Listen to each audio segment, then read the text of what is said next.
Question everything. So, you get people wondering why the Aboriginal Niggros of America is where they at and why we don't know our history and why we in the position we in, not just physically, mentally, spiritually, and pretty much economically. It's all based off of the United States government and the colonizers. See, y'all think it's a game when we say that we still with our oppressors and we still under our oppression still to this day as the true tribes of Israel. But we are. Just check out some of this stuff like the Niggros Act of 1740. This is a law that they passed in the 1700s, 1740 to be exact. You can actually look it up. And it's called the Niggros Act. And in the Niggros Act, May 10th, 1740, South Carolina Assembly Act, the bill for the better ordering and governing of the Negro. In other words, they wanted to be able to control us better, so they made this act. And in that act, they said that we couldn't grow food, our own food. We couldn't grow our own food. Just think about that for a minute. They got laws stating that if they catch you growing your own food, that they can whoop you in public, any white person. Or try reading. They had laws so you couldn't read. Literally, you can get whooped in public or anywhere that you caught trying to learn anything. Moreover, to try to assemble or pretty much gather or congregate amongst yourselves, you wouldn't just get whooped, you can get lynched, literally, by law. Let me say it again, by law. Understand when I say by law, it's the cops you see today, we used to call them slave patrol back in the day, the government, the mayor, all these people was a part of it. Because it's by law, remember? It's by law. Anybody can do this that's white to you. When you think about earning money, that was against the law. Negroes couldn't do that. Not under this act, Niggros Act of 1740. All these things were consistent with, if you was caught or seen doing any of these things, you can either get deleted off the planet or whooped publicly to God's know what end. But these are laws, man. Laws that said that if you try to be your Aboriginal self of America that we found here in America, that we can delete you off the planet. Any colonizer that's seen you trying to congregate or be anything other than what they was allowing you to be, you can get whooped or deleted off the planet. These are the things that we was dealing with. Just like Connecticut started their slavery, in 1650, there was like one of the second states to actually legalize slavery. New York to follow, Delaware, you just continue on, you can look these things up. But you folks out there wondering why the Negroes are the way they are, because we still with our oppressors. We haven't been freed, we haven't been liberated. And we've been conditioned to be this way. It's no different from like hip hop, where they say that before hip hop became gangster rap and destructive to our people, it was upliftment to our people. It was to benefit and better our people.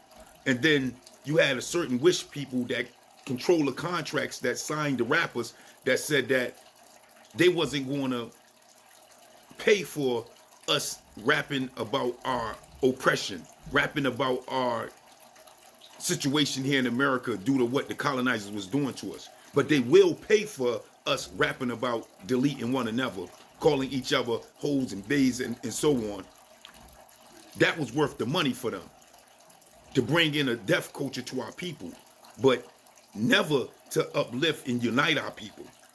Thus got rid of all the real rap that was actually hip hop, that was creating a unity amongst our people.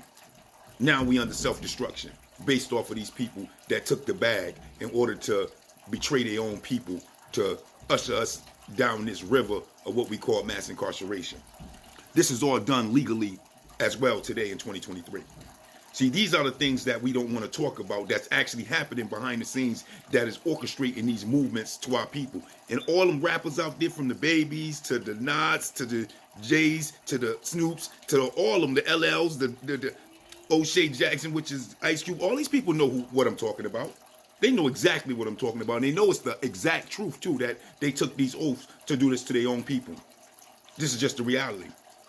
We got many chucking and jiving and coons and so-called sellouts in our nation that's willing to run us up the river. Remember, they got acts right here under laws that, hey, in 1850, they had, 1865, the codes that they had. See, we couldn't carry guns unless we carried guns to chase down our own people.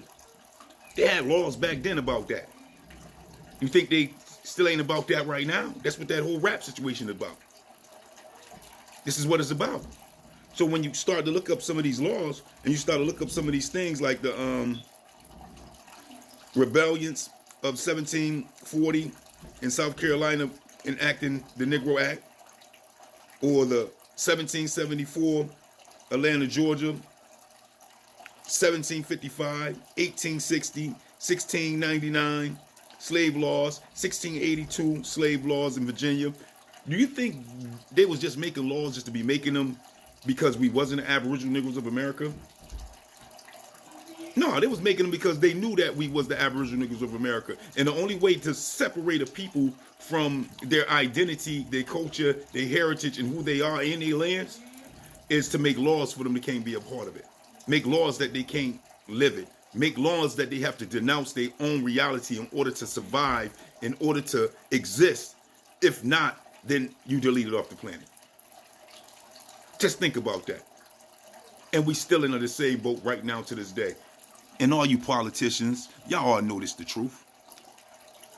A lot of this is just public information that we can get now that y'all remember. If you want to hide anything from a black man or a black woman, what you do, you put it where? In a book, no doubt. Well, guess what? We can research this stuff now. And the books that we have on our mind and the things that we have ran across from our bloodlines telling us about stuff now, y'all done actually dropped it on this computerized phones and TV screens where we can just press a button and start to look it up. Go figure. It is what it is, right?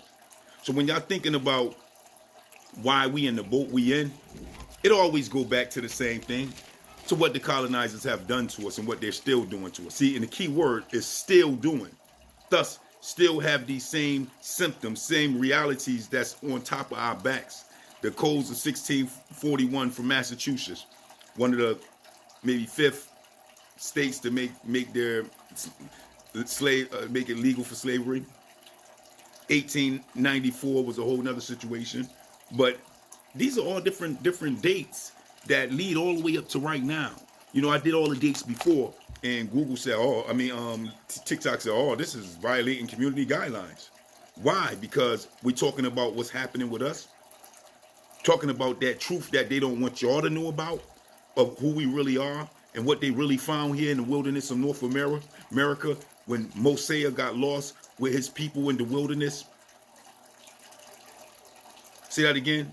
When Mosiah left Egypt and got lost in the wilderness with his people, then out of nowhere they found the wilderness of North America, and the ancient history of America by George Jones, and what he said they found, the Aboriginal Negroes.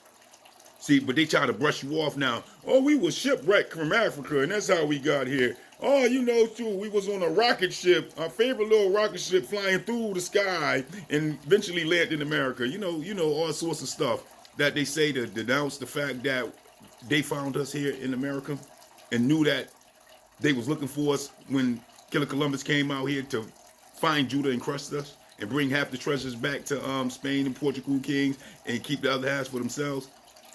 They knew all this stuff. It's just the reality. So when you're thinking about why the Aboriginal Negroes is like this, is because we're trapped. We're trapped with nations all around us holding us down. Holding us down. Because if we wouldn't hold down, guess what? We'd probably make 10,000 Mike Tysons. Because we'd be controlling our own nation, liberated to our own selves. 10,000 Alis. Have all sorts of Beyoncés everywhere. You know why? Because our people was gifted like that. Literally. But when we being controlled, you only get one every generation.